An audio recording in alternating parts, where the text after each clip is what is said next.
India revenge ఎప్పుడు ఎక్కడ దేశంలో ఇప్పుడంతా ఇదే చర్చ. ఎవరిద్దరు కలిసినా ఇదే డిస్కషన్. ప్రధాని మోడీ వరుస సమావేశాలతో రివెంజ్ అటాక్ కు ముహూర్తం ఫిక్స్ అయిందన్న భావనలో ఉంది పాక్ ఆర్మీని టెన్షన్ పెడుతున్న ఆ 36 గంటలు. పీఓకే సరిహద్దుల్లో రఫేల్ జెట్స్ చక్కర్లు. ఇప్పటికే సైన్యానికి మోదీ ఫ్రీ హ్యాండ్. పాక్ను మరింత భయపెడుతున్న భారత్ యాక్షన్స్.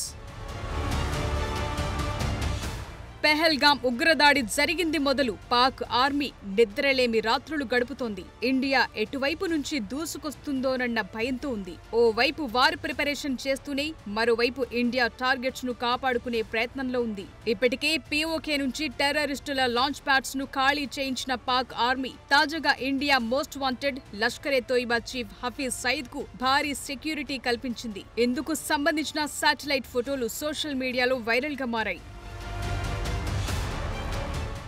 లాహోర్లో హఫీజ్ సయీద్ దాక్కున్న స్థలాన్ని గుర్తించింది భారత్. అతడికి 3 అంచెల భద్రత కల్పించినట్లు అనుమానిస్తోంది. ఆ ప్రాంతాన్ని హై సెక్యూరిటీ జోన్ గా ప్రకటించినట్లు సమాచారం. హఫీజ్ సయీద్ ను అంతర్జాతీయ ఉగ్రవాదిగా గుర్తించారు. గతంలో భారత్ ఒత్తిడితో పాక్ అరెస్టు చేసి జైల్లో కూడా పెట్టింది. కానీ ఇప్పుడు ఏకంగా అతడికి హై సెక్యూరిటీ కల్పించడం సంచలనంగా మారింది. హఫీజ్ టార్గెట్ గా ఇండియా ఆపరేషన్ చేపడుతుందనే భయంతో పాక్ రక్షణ కల్పించినట్లు టాక్.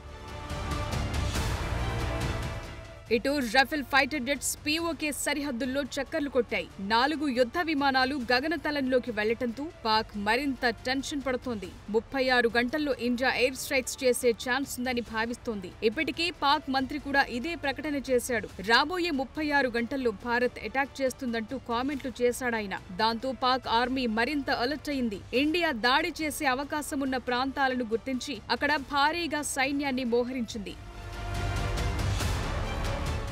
అయితే భారత్ మాత్రం వ్యూహాత్మకంగా ముందుకెళుతోంది. ఇప్పటికే ప్రధాని మోదీ వరుస సమావేశాలు నిర్వహిస్తున్నారు. నిన్న త్రివిధ దళాలతో సమావేశమైన మోదీ ఇవాళ సూపర్ కేబినెట్ భేటీ నిర్వహించారు. అంతర్గత భద్రత, పెహల్గాం ఉగ్రదాడి ఇలా అన్ని విషయాలపై చర్చించారు. ఆ తరువాత అమిత్ షా, రాజ్నాథ్ తో ప్రత్యేక సమావేశం నిర్వహించారు. అయితే పాక్ దౌత్యపరంగా మరో బిగ్ షాక్ ఇచ్చేందుకు కసరత్తు చేస్తున్నారన్న ప్రచారం జరిగింది. కేబినెట్ బ్రీఫింగ్స్ లో దీనిపై ప్రకటన చేస్తారంటూ కథనాలొచ్చాయి. అయితే కేబినెట్ బ్రీఫింగ్ లో మాత్రం పెహల్గాం ఉగ్రదాడి అంశాన్ని ప్రస్తావించలేదు. దాంతో ఇండియా రివెంజ్ ఎలా ఉండబోతోందన్న ఉత్కంఠ నెలకొంది. ఒకవేళ యుద్ధమే వస్తే పాకిస్తాన్ కెపాసిటీ ఎంత? ఆ దేశం గతమేంటి, వర్తమానమేంటి, భవిష్యత్ ఎలాంటిది? నిజంగానే పాకిస్తాన్కి అంత శక్తి సామర్థ్యాలున్నాయా? మా దగ్గర 150 అణుబాంబులున్నాయి, వాటితో మిమ్మల్ని భస్మీపటలం చేస్తానంటున్న వారి మాటల్లో బలుపెంత, వాపెంత? What is Pakistan? అక్కడి స్థితిగతులపై యుద్ధరంగ నిపుణుల మాట ఏమిటి? ఆ వివరాలు ఎలా ఉన్నాయి? What is real picture of Pakistan? War capacities come war strategies.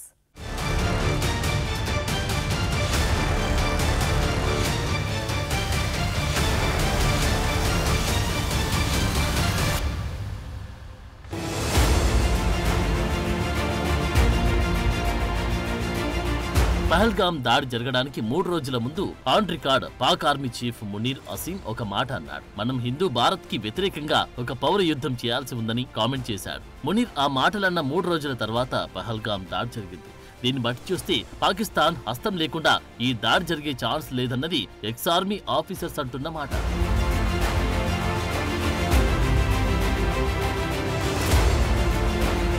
Pak army chief అన్న మాటలకు తగిన విధంగా లష్కరే తోయిబాకు చెందిన Kashmir resistance force shadow group Pahalgam దాడులకు తెగబడింది. మరి ఇంత క్లియర్ గా ఆధారాలు కనిపిస్తూ ఉంటే పాకిస్తాన్ హస్తం లేదన్న మాట ఎలా అనగలమని ప్రశ్నిస్తారు మాజీ సైనికులు.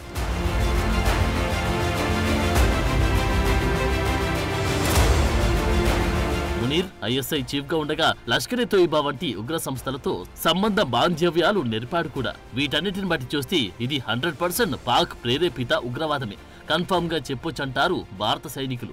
పహల్గాం దాడితో ఒక్కసారిగా దేశమంతా ఉలిక్కిపడింది. మృతుల సంఖ్య 26, 28 ఏదైనా కావచ్చు. కానీ 150 కోట్ల భారతీయులకది చెంప చెల్లుమనిపించింది. మన శక్తి సామర్థ్యాలను, ధైర్య సాహసాలను ముక్కుసూటిగా ప్రశ్నించింది. ఒక్క మాటలో చెప్పాలంటే ఇది మనకు అత్యంత ఘోరమైన అవమాన భారం. దారుణమైన పరాభవం కూడా. మరి మనకు జరిగిన ఈ అవమానానికి తగిన శాస్తి చెప్పాలా వద్దా అని నిలదీస్తున్నారు మాజీ సైనికాధికారులు.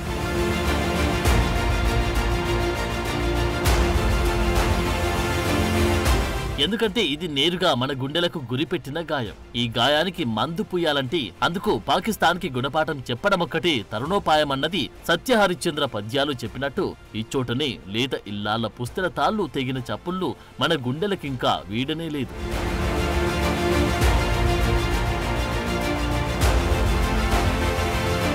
ఇది చాలా ఘోరమైన అవమాన భారం. ఇంత పెద్ద ఎత్తున సైనిక సంపత్తి ఉండి, ఇంత భారీ మంది మార్బలం ఉండి, మన నవవధువు మన కంటి ముందే తన భర్తను కోల్పోయి గుండెలవిసీలా ఏడుస్తూ ఉంటే మనమంతా చూస్తూ ఊరుకుంటే ఎలా అన్న ప్రశ్న యుద్ధ విమానాల కన్నా భయంకరమైన శబ్దం చేస్తున్న విధం చెవులను చిల్లులు పొడుస్తుంది.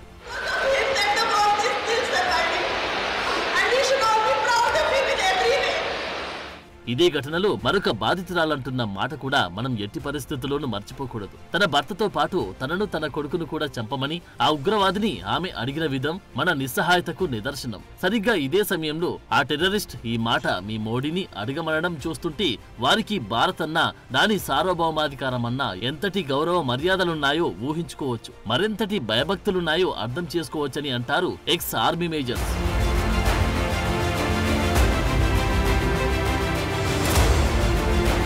ఇది వారి దమ్ము ధైర్యం కాదు, మన చేతగానితనం కింద లెక్క.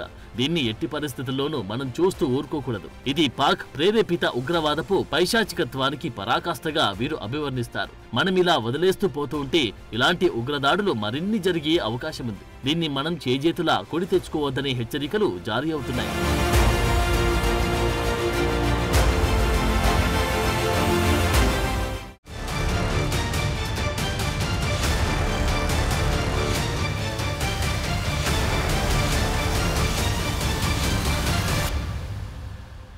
పాకిస్తాన్ సైనిక సామర్థ్యమెంత?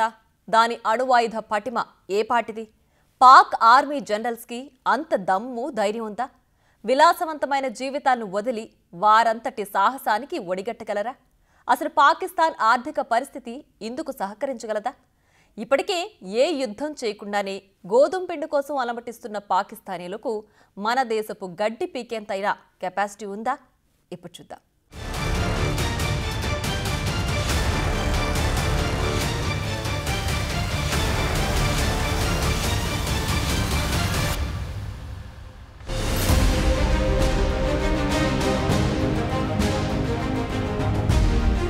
మనమంతా కలిసి పహల్గాం దాడికి గట్టిగా బదులు చెప్పాల్సిందే, తప్పదు. ఆ టెర్రరిస్టులు 3, 6, 8 మందా అనవసరం. వారు అలా ఉంటారు ఇలా ఉంటారన్న మాటలు నిరుపయోగం. వారికి స్కెచెస్ వేసి చంకలు చరుచుకోవడం వల్ల ప్రయోజనం శూన్యం. వారి మృతదేహాలను కళ్ళ చూడాలి. మన గడ్డపైకొచ్చి ఇంత ధైర్యంగా తుపాకీ దూసి మన వారి ప్రాణాలు తీసిన వారిని భూమి మీద లేకుండా చేయాలి. ఇలాంటి దుర్ఘటనలు ఇకపై మన దేశంలో చూడకూడదు. ఈ దాడిని ఎంతమాత్రం ఉపేక్షించకూడదు. ఇది భారత మాజీ సైనికాధికారుల మాట.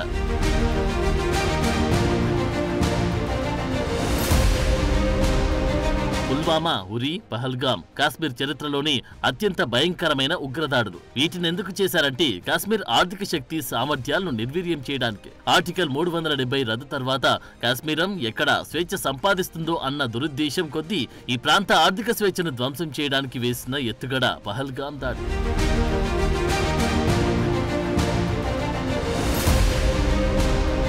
ఈ దాడికి భారత్ ఖచ్చితంగా స్పందించి తీరాల్సింది. లైన్ ఆఫ్ కంట్రోల్ ని తప్పక ఛేదించాల్సింది. అసిం మునీర్ మరో జిహాదీ ఉద్యమానికి తెరలేపకముందే మనమీ కార్యాన్ని ముగించాలంటున్నారు మాజీ సైనికాధికారులు. ఈ మొత్తం దాడి వెనుకున్న పాక్ ఆర్మీ చీఫ్ కి, అతడి వెనుకున్న ఐఎస్ఐకి, వారి వెనుకున్న జిహాదీ గ్రూపులకు ఎంటైర్ పాకిస్తాన్ ఎన్నటికీ మర్చిపోని గుణపాఠం చెప్పి తీరాల్సిందే అన్నది వీరి వాదన.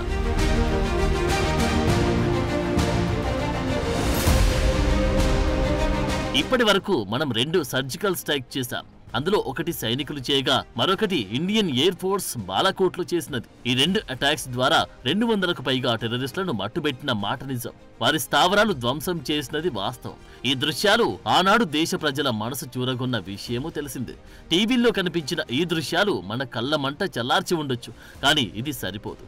ఈసారికి జరిగే దాడి ప్రపంచమంతా కలిసి అచ్చెరువొందేలా ఉండాలి. ఉగ్రవాదానికి బుద్ధి చెప్పాలంటే భారత్ నుంచి చూసి నేర్చుకోవాలనే మాట వినిపించాలి. అలాంటి ల్యాండ్ మార్క్ లాంటి లెసన్ మనకు పాక్ ప్రేరేపిత ఉగ్రవాదానికి చెప్పగలగాలని అంటారు వీరు.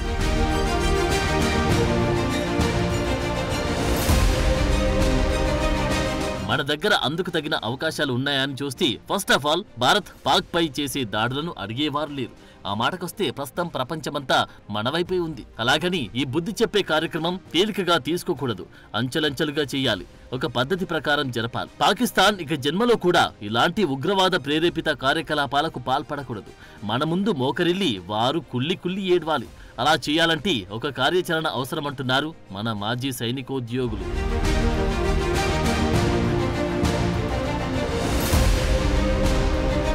స్టెప్ 1 లో భాగంగా చూస్తే కాల్పుల విరమణ ఒప్పందం రద్దు చేయాలి. 3-4 ఏళ్ల క్రితం నాటి జనరల్ బజ్వా తన దేశ ఆర్థిక పరిస్థితి కారణంగా తన సైనిక శక్తి సామర్థ్యాలు సన్నగిలడంతో మనల్ని వేడుకొని సాధించుకున్నది. అలాంటి ఉదారవాద ఒప్పందాలను ఇకనైనా పక్కన పెట్టాలి.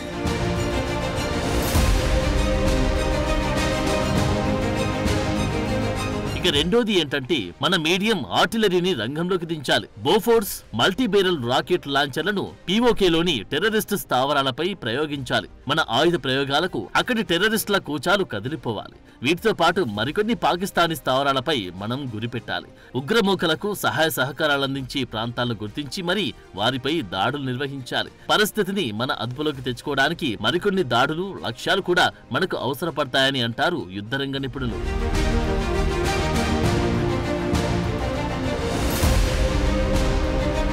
మూడో స్టెప్ ఎలాంటిదని చూస్తే బ్రహ్మోస్ వంటి మన క్షిపణుల ద్వారా లాహోర్, కరాచీ వంటి ప్రాంతాల్లో తలదాచుకున్న టెర్రరిస్టులను హతం చేయాలి. వారి స్థావరాలు కూడా లేకుండా చూడాలి. కాకులను, పావురాలను చంపి అదే పెద్ద గొప్పగా చెప్పుకోవడం కాదు. మనము ఉగ్రవాదులే కాదు, పాకిస్తానీలు, ఈ ప్రపంచమంతా కూడా భారత్తో పెట్టుకుంటే ఎలా ఉంటుందో కల్లార చూడాలి. అంతటి టెర్రర్ అటాక్ చేయగలగాలి. పహల్గాం దాడుల సమయంలో కేకులు కట్ చేసుకున్న వారి గుండెలదరాలని వీరు కుండబద్దలు కొడుతున్నారు.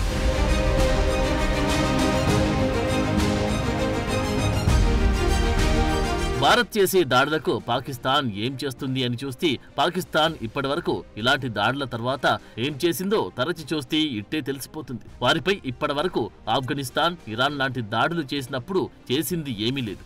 బాలాకోట్ తర్వాత మాత్రం వారు ఏం చేశారని, వారికి దొంగ దెబ్బలు తీయడం తప్ప మరేమీ తెలియదు. అభినందన్ విషయంలో ఏం జరిగిందో మనం చూసే ఉంటాం. దీంతో సరిపోతుందా? మనకు ఇలాంటిది సరిపోదు. ఇలా సరిపోలేదు కాబట్టి ఇదిగో ఇలాంటి పహల్గాం తరహా దాడులు జరుగుతూనే ఉన్నాయి. దేశవాసులను చిన్నా చితకా దాడులతో తరచూ మభ్యపెట్టలేం. ఎందుకంటూ ఒక శాశ్వత పరిష్కార మార్గం కనుగొనాలి.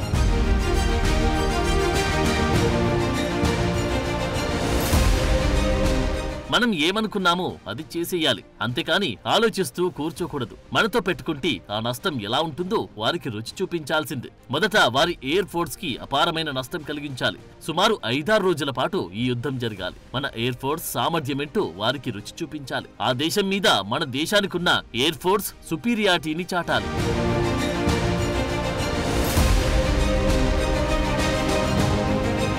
ఇకపోతే మనకున్న మరో ఆప్షన్ పాక్ ఆక్రమిత జమ్మూ కాశ్మీర్ ని స్వాధీనపరచుకోవడం. ఆ ప్రాంతాన్ని తిరిగి మన భారతదేశంలో కలుపుకోవాలి. ఇలా స్టెప్ బై స్టెప్ పాకిస్తాన్ ని ఆత్మరక్షణలో పడేయాలి. ఇలాంటి చర్యలతో పాకిస్తాన్ ఎకనామీ ఒక్కసారిగా కుప్పకూలిపోతుంది.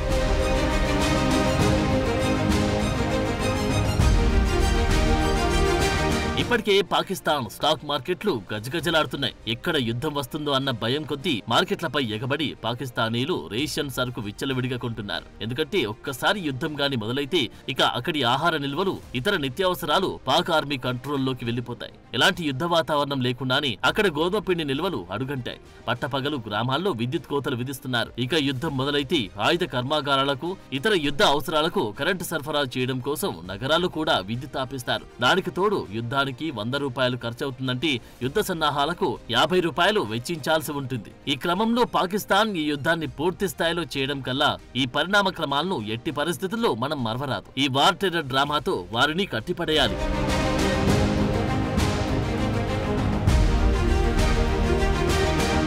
పాకిస్తాన్ న్యూక్లియర్ స్టేట్ అనేది మరో భ్రమ. రష్యా కన్నా పెద్ద గొప్పేమి కాదు.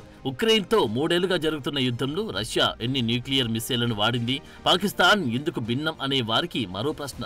ఆ మాటకొస్తే ఇదే పాకిస్తాన్ కార్గిల్ వార్లో ఎన్ని న్యూక్లియర్ వెపన్స్ వాడింది, న్యూఢిల్లీలో ఎన్ని న్యూక్లియర్ బాంబులు వేసింది, మనకి న్యూక్లియర్ కెపాసిటీ ఉంది. ఇక్కడ భారత్ వాటిని దీపావళి కోసం దాచి ఉంచలేదంటారు సైనికులు. हमारे पास न्यूक्लियर बटन है, न्यूक्लियर बटन है, यही कहते थे. हमारे अखबार वाले भी लिखते थे पाकिस्तान के पास भी न्यूक्लियर है. तो हमारे पास क्या है भाई? ये दिवाली के लिए रखा है क्या?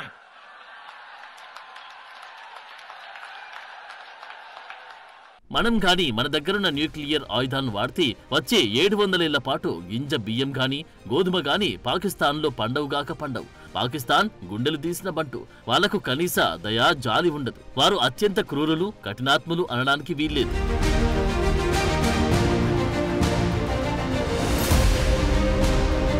ఇవన్నీ ఇలాగుంటే పాకిస్తాన్ సైన్యాధ్యక్షులు అత్యంత పిరికివారు. వారికి తమ ప్రాణమంటే ఎంతో మక్కువ, ఎక్కువ.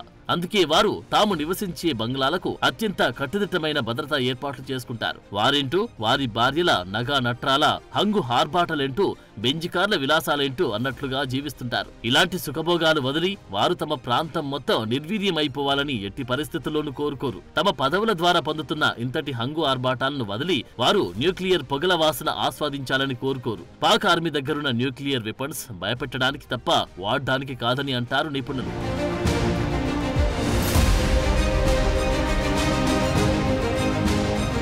యుద్ధరంగ నిపుణులు క్లిస్టర్ క్లియర్ గా చెప్తున్నది ఏంటంటే మనం పాకిస్తాన్ కి ఒక గుణపాఠం చెప్పాలి. అది వారు ఎన్నటికీ మర్చిపోలేనిదిగా ఉండాలి. వారికి అత్యంత కఠిన శిక్షలు విధించాలి. ఇక చాలు, ఇకపై మనం ఇలాంటి ఉగ్ర ప్రేరేపితాలకు స్వస్తి పలకాల్సిందే అనిపించగలగాలి. ఇదే పాకిస్తానీలు రష్యా ఉక్రెయిన్ పై ఇజ్రాయెల్ గాజా మీద చేసేలాంటి దాడులను ఆశించే పనైతే దశాబ్దాలకు తరబడి నరకం అనుభవించాల్సి ఉంటుంది. ఇది వారికి తెలియాలి. 2-3 చోటామోటా టెర్రరిస్టులను చంపగానే పాక్ ప్రేరేపిత ఉగ్రవాదానికి మనం బుద్ధి చెప్పినట్టు కాదు.